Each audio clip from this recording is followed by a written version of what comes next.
Adorni le propina la última mamada del año al zurdo Fabián y le pasó el trapo. En el 2020, te lo doy en dólares que es más sencillo, 125 dólares, 2021 157 dólares, 2022 179 dólares, 2023 156 dólares y 2024 231 dólares.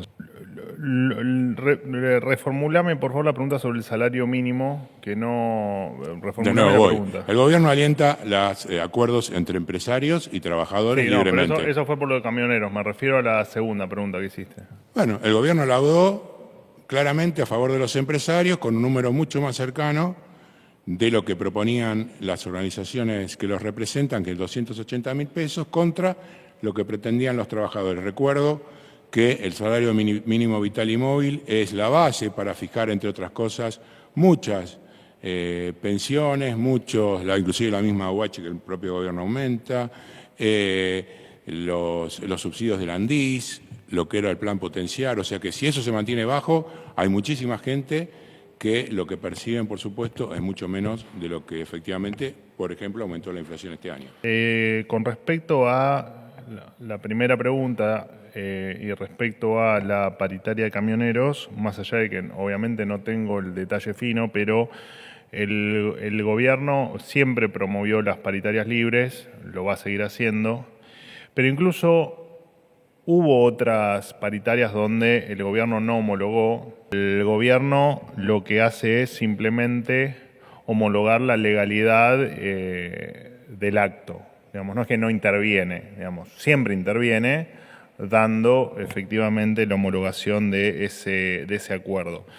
Por lo tanto, es falso, pero eso no implica que no haya paritarias libres, sino simplemente que el gobierno, en tal caso, por alguna cuestión de forma o por alguna cuestión legal, no homologa ese acuerdo. No es falso, los empresarios acordaron con los trabajadores y el gobierno decidió no homologarlo. Por eso, no es falso.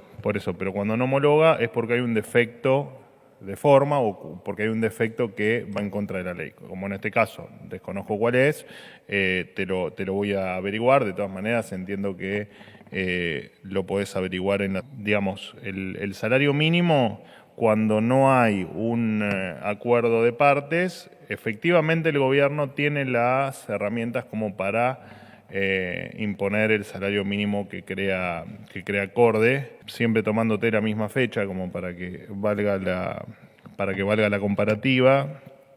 En 2019 el salario mínimo era de 16.875 pesos, 210 dólares.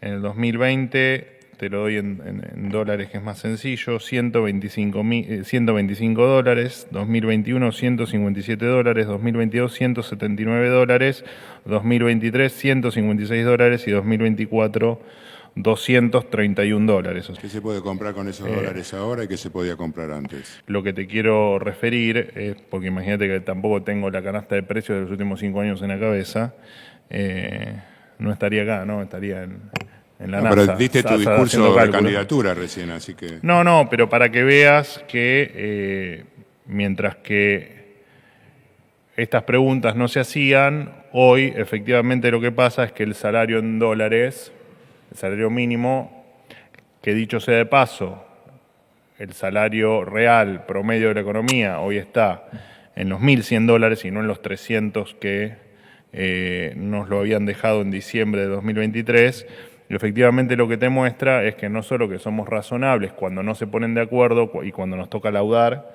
sino que además esto mejora en dólares el salario mínimo vital y móvil de un trabajador más. Después de un año entero, Fabián Waldman pasó a intentar fraguar un estallido social o comparar al gobierno de Milei con la dictadura, ahora casi llorar por los acuerdos del salario mínimo. El Cuca Fabián se largó a llorar por el salario mínimo y su impacto en cosas como los planes sociales, y Adorni le pegó tremenda repasada de las comparaciones del valor en dólares del salario mínimo y cómo los cucas siempre te devalúan el sueldo frente a precios que se siguen manteniendo estables y siguen bajando. La pobreza bajó 14 puntos en un año y con el consumo repuntando, el zurdo Fabián sigue encontrando hasta la más mínima razón para seguir llorando por las medidas del gobierno.